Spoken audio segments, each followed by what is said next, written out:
Okay guys, तो हम अपने एक नेक्स्ट वीडियो के साथ हाजिर हैं। और आज का जो टॉपिक है ये है परचेज डिसीजन। और एंड पे एक बहुत इंपॉर्टेंट न्यूज़ है जो मैंने आप लोगों के साथ शेयर करनी है।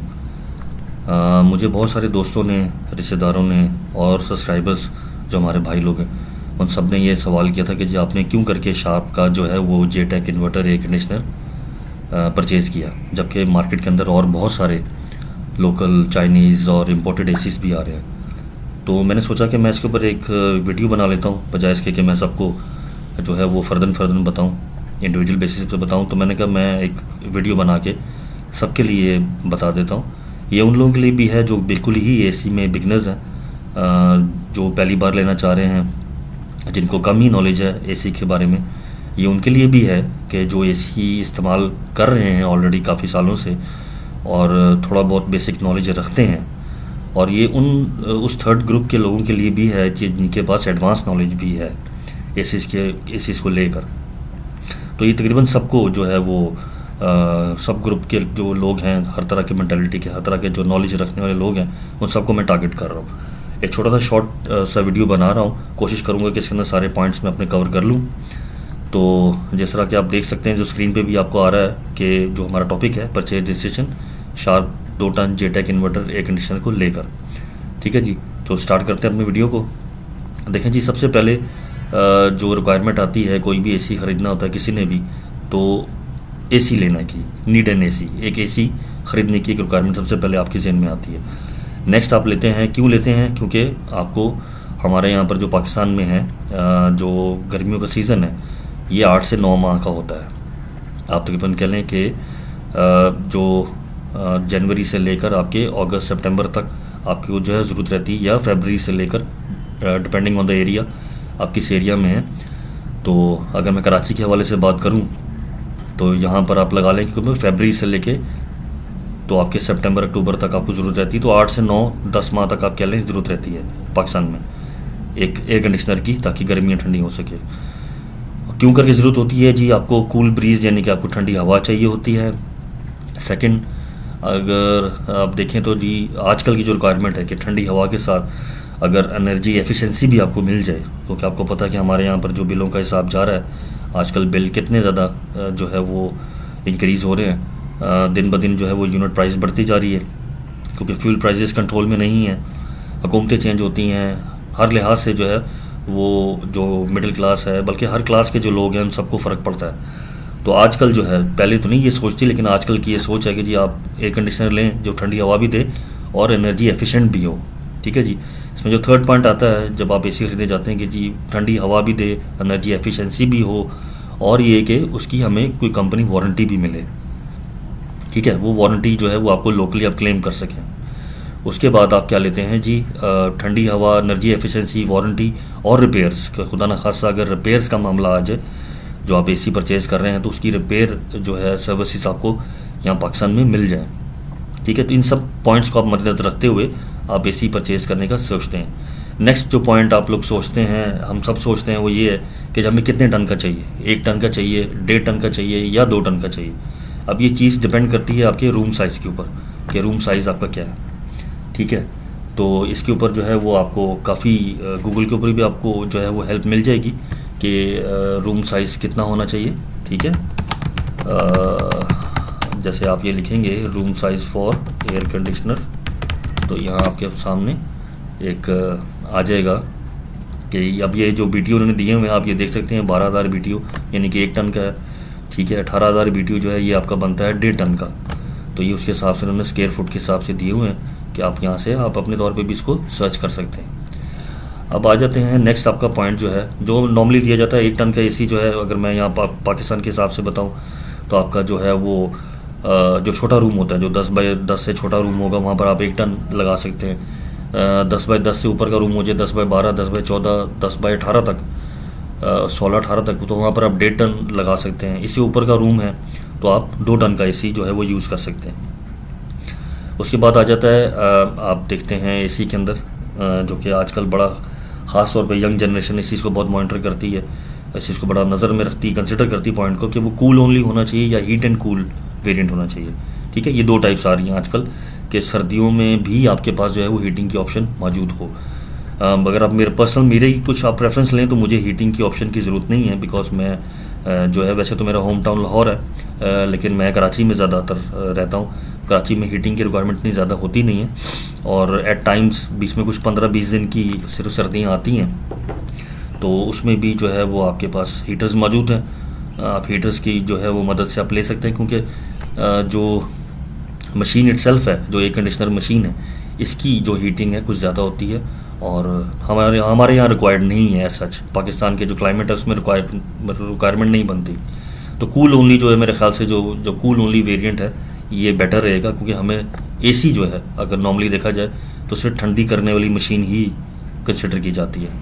नेक्स्ट आपका आ जाता है जी आपका बजट, कि आप अपने बजट के हिसाब से देखना है। इसमें कई लोगों की जो है वो रिक्वायरमेंट होती है बजट के हिसाब से, और वो गलत, मैं समझता हूँ कि वो गलत सोच है, क्योंकि जब एक आम आदमी जब एसी लेने जाता है तो वो कहता है जी सबसे सस्ता वाला एसी मेरी रिक्वायरमेंट होना चाहिए। मेरे पास 1 लाख रुपए का बजट है, ठीक है जी, मेरे पास 17,000 रुपये का बजट है, मेरे पास 1.5 लाख रुपये का बजट है, ठीक है। आप इस चीज़ को जो है वो पॉइंट को कभी कंसिडर नहीं करें। आप कंसिडरेशन जो रखेंगे, सबसे पहले आपने रखना है आपका रूम साइज़ के मुताबिक आपने एसी लेना है। अब वो आपके बजट में आ रहा है या नहीं आ रहा, वो बात की बात है। सबसे पहले आपने रूम साइज़, क्योंकि देखें आपने जो है वो अंडर टनेज आपने एसी नहीं लेना, कि ये नहीं कि आपका रूम साइज़ बड़ा है और आप छोटा एसी ले लें। ज़रूरत आपको 1.5 टन की थी, आप 1 टन लगा लेंगे, उसमें भी एसी को ज़्यादा काम करना पड़ेगा। ज़रूरत आपको 2 टन की थी, आपने 1.5 टन लगा लिया, उसमें भी एसी ज़्यादा काम करेगा, आपकी जो है वो एनर्जी एफिशिएंसी का फीचर आपको नहीं मिलेगा, कूलिंग परफॉर्मेंस में काफ़ी फ़र्क आएगा। तो बजट बेशक आप उसको कंसिडर करें, लेकिन उसके एसी के हवाले से जब आप एसी परचेज़ करने जा रहे हैं तो सबसे पहले आप ये देखेंगे आपके रूम साइज़ क्या है, उसमें क्या किस टन का जो है वो एसी आपको रिक्वायर है, 1, 1.5 या 2 टन, और फिर उस वाले में आप आके अपना बजट को फिर देखें कि उसके आपके बजट में क्या चीज़ आ रही है। उसके बाद आता है जी आपका ब्रांड नेम। हमारे यहाँ जो है वो हम लोग ब्रांड कॉन्शियस नहीं है ज़्यादातर जो हमारी पब्लिक होती है, लेकिन कुछ तबका है, जैसे मेरे जैसा तबका है जो कि ब्रांड कॉन्शियस है। मुझे ब्रांड चाहिए होता है कि जो भी चीज़ मैं परचेज़ करूँ उसमें ब्रांड हो, क्योंकि ब्रांड जो है अपने साथ नाम के साथ बहुत सारी चीज़ें ला रहा होता है, और उसके अंदर लाइबिलिटी होती है, उसके अंदर वारंटी होती है, उसके अंदर आपके पास जो है वो उसका एक लाइफ साइकिल होती है मशीन की, इलेक्ट्रॉनिक की, और उसके अंदर क्वालिटी होती है, बहुत सारी चीज़ें होती हैं जो कि आप ब्रांड के साथ लेते हैं। नेक्स्ट आपका आता है क्वालिटी, जैसा मैंने अभी ऊपर आपको बताया कि ब्रांड नेम के साथ क्वालिटी भी आती है, एक पॉइंट उसके साथ आता है, क्योंकि जितना अच्छा ब्रांड होगा वो हमेशा अपना ब्रांड नेम को उस अपनी साख बचाने के लिए वो अच्छी क्वालिटी देता है, ठीक है। जैसे आपके नॉर्मली अगर आप देखें तो ओ जनरल, मित्सुबिशी, ये अच्छे ब्रांड्स हैं जो कि अपनी क्वालिटी को नंबर 1 टॉप नॉच क्वालिटी देते हैं। उसके बाद आपका जी पॉइंट आता है कि आपने ये सब चीज़ें होगी तो फिर आपने मेक देखनी है, जो कि बहुत कम लोग कंसिडर करते हैं कि जी मेक या कंट्री ऑफ मैन्युफैक्चरिंग कौन सी है। जो आप एसी परचेज़ कर रहे हैं वो कहाँ का मेड है, ठीक है। आया वो लोकली आपका पाकिस्तानी मेड है, आया वो चाइनीज़ मेड है, वो आपका मलेशियन मेड है, वो आपका थाई मेड है, या वो आपका मेड इन जापान है। तो ये आपको देखना होता है। मेड इन यूएस और ये और भी बहुत सारी कंट्रीज है जो कि मैन्युफैक्चर करती हैं, मेड इन वियतनाम है। लेकिन पाकिस्तान में आपके पास जो आते हैं एयर कंडीशनर वो या तो मेड इन पाकिस्तान होते हैं, या आपके पास आता है मेड इन चाइना, या आपके पास आता है मेड इन मलेशिया या मेड इन थाईलैंड।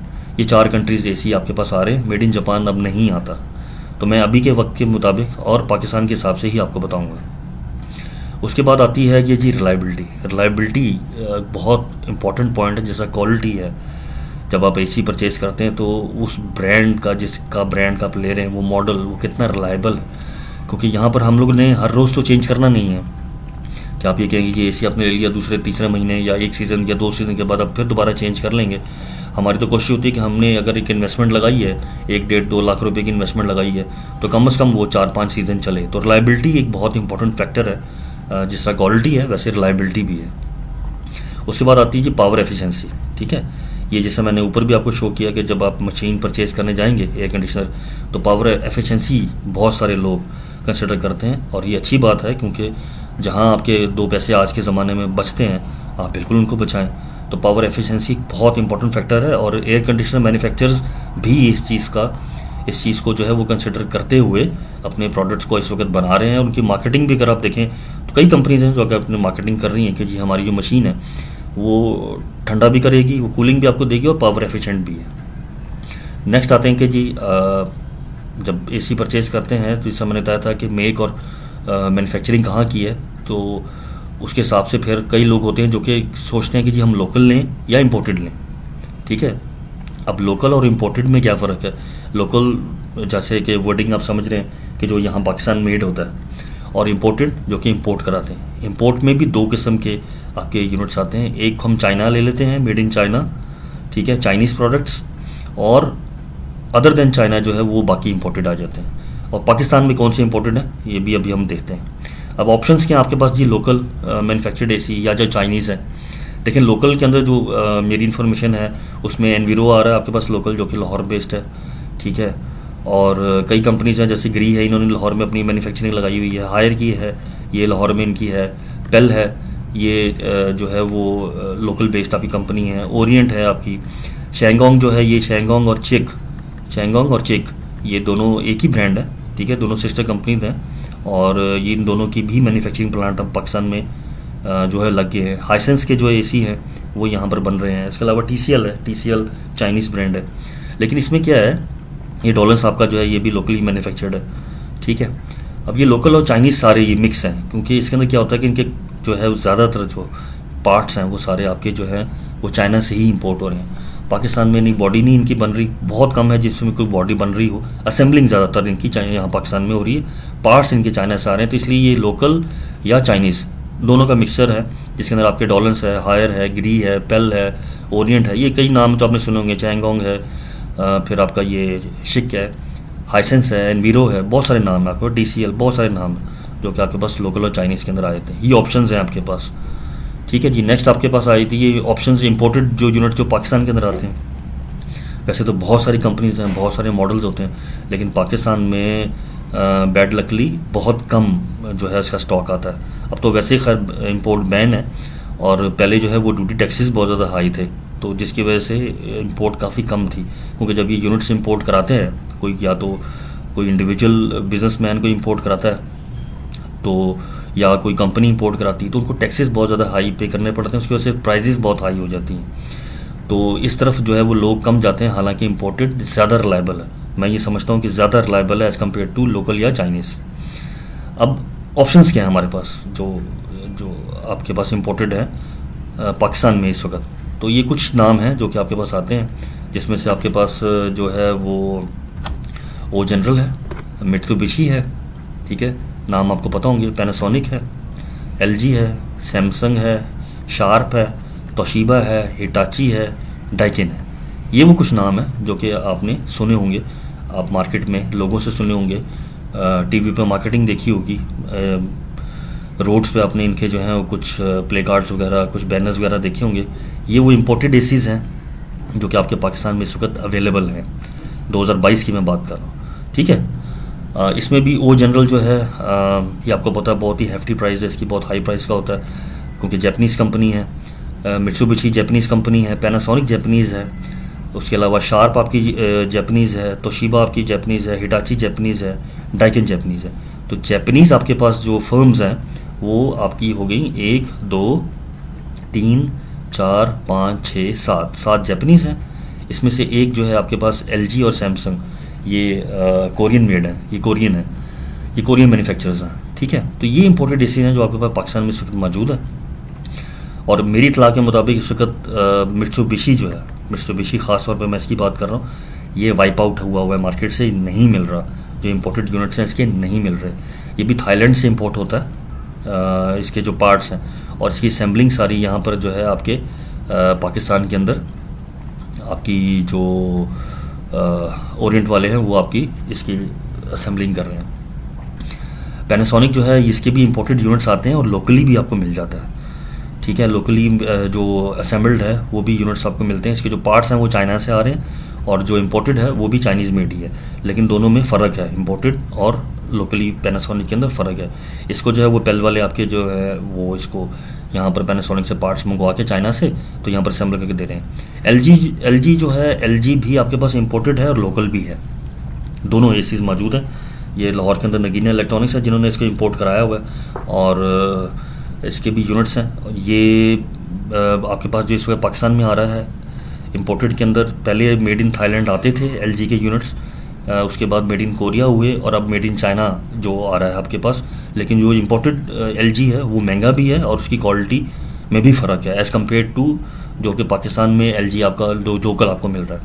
लेकिन जो लोकल एलजी है वो बहुत बेटर है। अगर मैं कंपैरिजन लगाऊं पैनासोनिक के साथ तो एलजी ज़्यादा बेटर है पैनासोनिक से। इसके रिव्यूज़ अगर आप देखें या इसकी रेटिंग्स आप देखें तो पैनासोनिक से अच्छी है। दो के पैनासोनिक एक जापानीज़ ब्रांड है, लेकिन मेरा नहीं ख्याल कि इसके जो चाइनीज़ पार्ट्स आ रहे हैं वो इतने रिलायबल हैं एज़ कम्पेयर टू एलजी के जो एयर कंडीशनर यूनिट्स आ रहे हैं या उसके जो पार्ट्स यहाँ पर इम्पोर्ट होके आ रहे हैं। उसके बाद सैमसंग पे आ जाएँ। सैमसंग भी आपके पास जो है इम्पोर्टेड भी है और लोकली भी आपको मिल जाता है मार्केट में। इसकी क्वालिटी भी अच्छी है, इम्पोर्टेड यूनिट्स इसके महंगे हैं। उसके बाद आ जाए शार्प जो है ये भी आपको इम्पोर्टेड मिल जाता है, थाईलैंड मेड इन थाईलैंड, और assembled in Pakistan, made in Pakistan वाला भी आपको मिल जाता है। तोशिबा बहुत रेयर है मार्केट के अंदर, ठीक है, ये भी आपको मेड इन थाईलैंड मिल जाता है, महंगी प्राइस है इसकी। हिटाची अभी रिसेंटली पाकिस्तान में आने की कोशिश कर रहा था लेकिन वो सक्सेसफुली नहीं आ सका। होपफुली शायद नेक्स्ट ईयर तक आ जाएगा। हिटाची इस वक्त मार्केट में अवेलेबल नहीं है, शायद कोई लोकल जो इंपोर्टर्स हैं उनके पास कोई एक आध पीस पड़ा हो, तो वो एक अलग कहानी है। डाइकन आपके इस वक्त पाकिस्तान में मौजूद है ऑफिशियली, और डाइकन के यूनिट्स बहुत महंगे हैं, ये मेड इन मलेशिया है। और इसके अंदर जो गैसेस का अगर आप इस्तेमाल देख लें तो O General, Mitsubishi, Panasonic, LG, Samsung, Sharp, Toshiba, Hitachi, ज़्यादातर इसमें R410A जो कि मोस्टली आपकी यूज़ होती है वो गैस यूज़ हो रही है। सिर्फ डाइकन एक ऐसा है ब्रांड जो कि R32 गैस को यूज़ कर रहा है। इनमें भी जो बाकी ब्रांड भी मैं आपको बता रहा हूँ इसके अंदर भी जो है वो R32 गैस का इस्तेमाल के यूनिट्स मौजूद हैं, लेकिन पाकिस्तान में जो आप कह लें 99% यूनिट्स इम्पोर्ट हो रहे हैं इनके, वो R410A गैस वाले ही हो रहे हैं।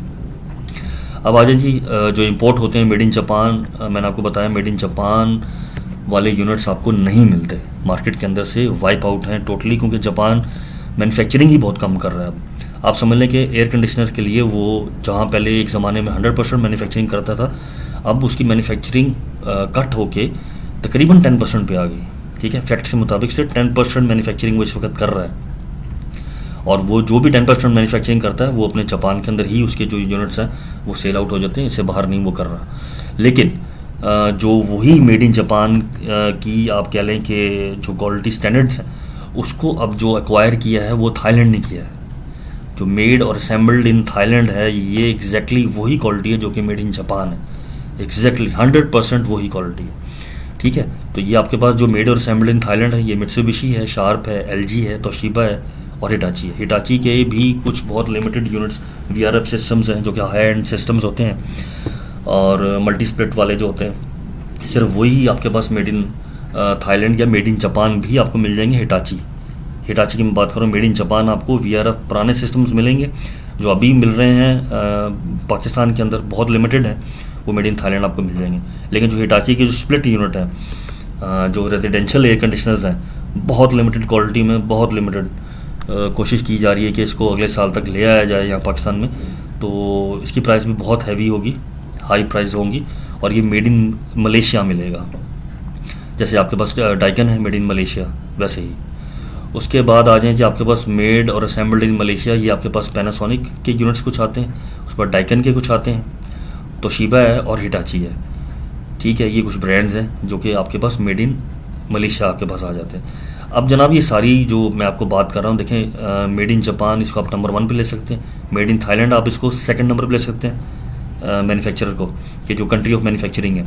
मेड इन मलेशिया आप थर्ड नंबर पे ले सकते हैं, और मेड और असेंबल्ड इन कोरिया या चाइना इसका 4th नंबर पे ले सकते हैं, ठीक है। कि स्टैंडर्ड क्वालिटी स्टैंडर्ड्स की अगर आप बात करें तो ये इस तरह इनके स्टैंडर्ड्स बनते हैं। और जो मेड इन कोरिया के अंदर एलजी है, एलजी कंसिडरेबली आप कह सकते हैं कि ये थाईलैंड और जापान को कम्पीट करता है, एलजी और सैमसंग के जैसा वो ट्रिपल इन्वर्टर आपने देखा होगा, बहुत ही बेटर जो कि क्वालिटी स्टैंडर्ड्स को मीट करता है। एलजी के कई यूनिट्स हैं वो कि बहुत बेटर हैं, ठीक है। पैनासोनिक जो इम्पोर्टेड आता है, जो मेड इन चाइना है, वो भी जो है थाईलैंड और उसको कम्पीट करता है। इसके बाद कैनवुड है, जो कि चाइनीज़ मेड इन चाइना आपको मिल जाता है। वैसे तो ये एक इसका यूके बेस्ड कंपनी है, लेकिन आपके पास जो है ये चाइना से सारे इसके पार्ट्स आ रहे हैं, जो कि R&I जो यहाँ पर पाकिस्तान में इम्पोर्टर हैं वो इसको इम्पोर्ट करते हैं। तो ये सारी एक आपको इन्फॉर्मेशन देनी थी मैंने कि आपके पास क्या क्या मैन्युफैक्चरिंग है, जो कि मैंने आपको शुरू में भी बताया था कि जब आप लेते हैं यूनिट तो आप इस चीज़ का ध्यान हम लोग नहीं करते कि मेक या कंट्री ऑफ मैन्युफैक्चरिंग क्या है। इसके ऊपर अगर आप थोड़ा सा इसको कंसिडर करें इस पॉइंट को, तो आपका डिसीजन एक अच्छा डिसीजन हो जाएगा। मैंने भी जब ये AC लेना था अपने लिए, अपने घर के लिए, तो इन सब चीज़ों को कंसिडर करते करते मेरा डिसीजन फिर नैरो डाउन होता गया, और करते करते फिर मैं शार्प पे आया, क्योंकि मेरे पास ऑप्शंस बेशक थी, लेकिन जो चीज़ मैं चाह रहा था वो सब चीज़ें मेरे पास मुझे शार्प के अंदर मिल रही थी, क्योंकि शार्प कम कॉस्ट के अंदर मेड इन थाईलैंड यूनिट आपको, मेड इन थाईलैंड, अब इसके अंदर भी दो आते हैं, जो ये इस मॉडल की हम बात कर रहे हैं AHXP24 SHV, ये इसका 2 टन का यूनिट है, ठीक है। ये आपके पास 2 किस्म के वर्जन्स में आ रहा है, 2 वेरिएंट्स में आ रहा है। एक है मेड इन थाईलैंड स्टिकर वाला और एक है असेंबल्ड इन पाकिस्तान वाला स्टिकर, और दोनों यूनिट्स में कोई फ़र्क नहीं है, ठीक है, 100% सेम है। वो सिर्फ टैक्स से बचने के लिए उन्होंने स्टिकर चेंज किया है। तो और कम प्राइस के अंदर अगर आपको शार्प मिल रहा है, जैसे मैंने इसको जब ख़रीदा था उस वक्त 1,30,000 रुपये का था, 1,30,000 रुपये के अंदर 2 टन का यूनिट, या ये आप गौर करें, 2 टन का यूनिट जो कि 2.5 हॉर्स पावर बनता है, ये नहीं मिलता पाकिस्तान में इस वक्त 2022, ये वीडियो शूट मैं कर रहा हूँ जून के महीने में। तो जून 2022 के अंदर आपके पास 2 टन का AC नहीं मिलता, ना लोकल, ना चाइनीज़, ना ही इम्पोर्टेड कोई, जो कि इस 1,30,000 के प्राइस में मिले, जिसके अंदर प्लाज्मा क्लस्टर भी, प्लाज्मा क्लस्टर आपका एयर प्यूरीफायर है। इसकी जो एक रेंज है इस AC की 180 से 230 स्क्वायर फुट तक की है, जो कि मैन्युफैक्चरर्स भी कहते हैं और हमारा प्रैक्टिकल एक्सपीरियंस भी है कि 260 स्क्वायर फुट प्लस पे भी ये काम करता है, बड़े रूम्स के लिए भी, हॉल्स के लिए, ठीक है। इसके अंदर बहुत सारी चीज़ें हैं, लॉक ऑन सेंसर है इसके अंदर, जेट कूल टेक्नोलॉजी है जो कि 5 मिनट के अंदर आपका जो है 5 डिग्री कम कर देती है। एक हैवी ड्यूटी कंप्रेसर लगा हुआ है, ठीक है, जो कि सालों साल आपका चला है। और सबसे बड़ी बात इसके अंदर क्या है कि ये ऑल एल्युमिनियम जो है इसका कंडेंसर है, जो कि गाड़ियों की रेडिएटर टेक्नोलॉजी होती है, जो कि हाईली एंटी कोरिजन होता है, यानी कि आपका जितनी भी, जैसे कराची का बहुत ज़्यादा हाई ह्यूमिड टेम्परेचर है, तो यहाँ पर बहुत बेस्ट रहेगा, क्योंकि यहाँ पर कॉपर कॉइल्स जो हैं वो कामयाब नहीं रहेंगी, वो कुछ ही साल चलेंगी, उसके बाद लीकेज की शिकायत आएगी, लेकिन जो इसका कंडेंसर है उसकी कोई भी शिकायत नहीं आएगी ऐसा सच।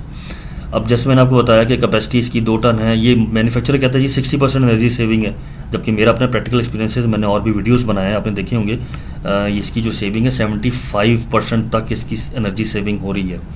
1.2 एम्पेयर के ऊपर ये आके लॉक हो सकता है। प्लाज्मा क्लस्टर आयनाइजर है इसके अंदर, मैंने आपको बताया, एयर प्यूरीफायर है, जेटेक इन्वर्टर टेक्नोलॉजी जो कि शार्प की अपनी पेटेंट टेक्नोलॉजी है। हाई डेंसिटी प्लाज्मा क्लस्टर, ये भी शार्प का अपना प्लाज्मा क्लस्टर आयन टेक्नोलॉजी जो कि एयर प्यूरीफायर है, एयर प्यूरीफाइंग फिल्टर और सेल्फ क्लीन का ऑप्शन है। ये जो इनका प्लाज्मा क्लस्टर है, ये शार्प का अपना पेटेंट टेक्नोलॉजी है, और ये दुनिया में बेस्ट एयर प्यूरीफायर गिना जाता है। लॉक ऑन सेंसर, यानी कि जहाँ आपका रिमोट होगा वहाँ पर आपकी वो करेगा, आपको थ्रो भेजेगा। 4 वे एयर स्विंग है, यानी कि up and down and left and right, vertical and horizontal दोनों चलेगा। बेबी स्लीप मोड है, बेस्ट स्लीप मोड है। इको मोड है, इको मोड यानी कि इकॉनमी मोड है, जहाँ पर आपका जो है एयर कंडीशनर वो कम वोटेज के ऊपर कम एम्पेयर लेते हुए आपको कूलिंग देगा। 12 आवर्स का आपके पास ऑन एंड ऑफ जो है वो टाइमर है। ऑटो रिस्टार्ट है, यानी कि लाइट फ्लक्चुएशन या लाइट सर्जेस जब जाती हैं लोड शेडिंग में, तो दोबारा जब आता है तो आपकी उसी सेटिंग के ऊपर आपका AC ऑटोमेटिकली स्टार्ट होगा। 0.5 डिग्री की इसकी सेटिंग है, 0.5 डिग्री सेंटीग्रेड की, जो कि मेरा नहीं ख्याल कि इस वक्त पाकिस्तान में किसी भी AC के अंदर है। यानी कि आप जब 26 से 25 पे जाते हैं तो बीच में 25.5 की भी आएगी इसके अंदर सेटिंग, 25.5 फिर 25, फिर उसके पीछे जाएंगे तो 24.5 फिर 24, तो इस तरह 0.5 का फ़र्क है, उससे इसके टेम्परेचर में काफ़ी फ़र्क पड़ता है। ऑल एल्युमिनियम कंडेंसर है, जो कि मैंने आपको बताया था ऊपर भी कि ये कॉपर कंडेंसर से बहुत बेटर है, इन सेंस कि इसके अंदर जल्दी रस्ट नहीं इसको पकड़ती, ठीक है। कराची जैसे ह्यूमिड टेम्परेचर या जो सी साइड पे हैं या जो अपना नदी नालों पे रहते हैं, दरियाओं के आसपास रहते हैं, जहाँ पर ह्यूमिडिटी बहुत ज़्यादा हाई होती है, वहाँ पर बेस्ट है। सेल्फ क्लीनिंग का फंक्शन है, इसके अंदर R410 एक गैस है, ठीक है जी। तो ये सारी चीज़ें थी जो मैंने आपको बतानी थी कि शार्प लेने की वजह क्या थी। अब आ जाएंगे इंपॉर्टेंट न्यूज़ के ऊपर। इंपॉर्टेंट न्यूज़ यही है कि जनाब मार्केट के अंदर शायद पता नहीं आप लोगों को पता या नहीं पता, लेकिन प्राइजेस एसी की इंक्रीज़ होने वाली हैं और ये ठीक ठाक इंक्रीज़ होने वाली हैं। चुप करके खामोशी के साथ जो है, जो हमारे वेंडर्स हैं और जो लोकल मैन्युफैक्चरर्स हैं, लोकल कंपनीज़ हैं, उन सब ने प्राइजेस जो हैं वो 5-5, 10 हज़ार ऑलरेडी बढ़ा चुके हैं। और अब सुनने में आ रहा है कि ये मज़ीद आगे 15 से 20 हज़ार और बढ़ाने के चक्करों में हैं, क्योंकि आपको पता है डॉलर स्टेबल नहीं है, फ्यूल प्राइसेस भी हाई जा रही हैं। हमारे यहाँ तो खैर गालबन गवर्नमेंट भी स्टेबल नहीं है, तो इस वजह से बहुत ही अफरा तफरी मची हुई है, जिसकी वजह से प्राइजेस, जिसका जो दिल चाह रहा है वो प्राइजेस बढ़ा रहे हैं। फिर भी इसके बावजूद भी इस वक्त जो शार्प का जो ये 2 टन का जो एसी है, जो कि मैंने भी लिया हुआ है, मैं आपको हाईली रिकमेंड करता हूँ। ये इस वक्त, मैं तो कराची में मौजूद हूँ, तो इस वक्त मैं आपको 1,40,000 विद डिलीवरी, कराची के सिर्फ जो हमारे रेजिडेंट्स हैं उनके लिए ऑप्शन है। 1,40,000 के अंदर मेरे भाई कोई भी आपको एसी पाकिस्तान में नहीं मिलेगा 2 टन कैपेसिटी के अंदर। शायद आपको 1.5 टन की, क्योंकि इस वक्त जो 1.5 टन मेरी इतलाक के मुताबिक वो भी 1.5 लाख से ऊपर के हैं, जो अच्छी कंपनीज़ के हैं, लेकिन उनके अंदर भी reliability factor as compare to sharp zero है या कम है, बहुत कम है। मैं नहीं समझता कि शार्प का मुकाबला कोई भी इस वक्त लोकल या चाइनीज़ कंपनी कर सकती है। उसकी सबसे बड़ी वजह इसका जो है वो जो आउटडोर है, बहुत बड़ा जंबो साइज़ आउटडोर है, जिसके अंदर ऑल एल्युमिनियम कंडेंसर है, ठीक है, जो कि गाड़ियों की रेडिएटर टेक्नोलॉजी है।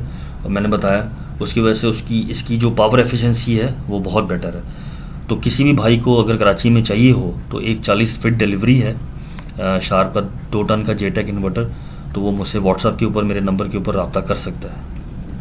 तो ये वीडियो था जिसमें मैंने आपको बताना था कि मैंने शार्प का जो है वो जेटेक इन्वर्टर, इन सारी चीज़ों को मद्देनज़र रखते हुए 6 से 8 महीने की अपनी रिसर्च करके, ये तो मैंने आपके लिए एक छोटा सा 8-10 मिनट का वीडियो बना दिया है, लेकिन मुझे 6 से 8 महीने लगे थे इस एसी को निकालते हुए, जो कि कम प्राइस के अंदर बेहतरीन फीचर्स, बेहतरीन क्वालिटी मुझे मिले और 10-15 साल की मैं टेंशन फ्री हो जाऊँ।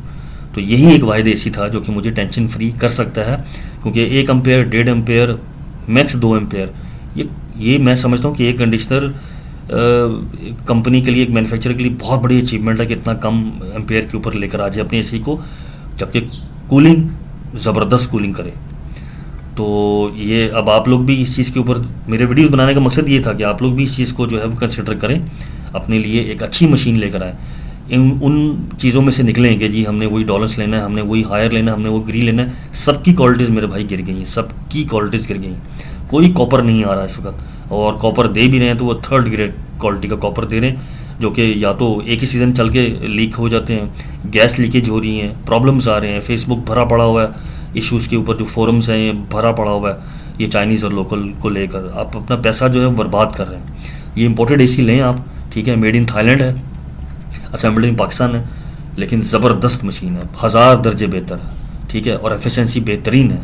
आपको बिल्कुल भी फील नहीं होगा, आपको ऐसे लगेगा जैसे हम अपने घर में एयर कूलर ही चला रहे हैं। एयर कूलर वाला बिल आपके लिए लेकर आएगा।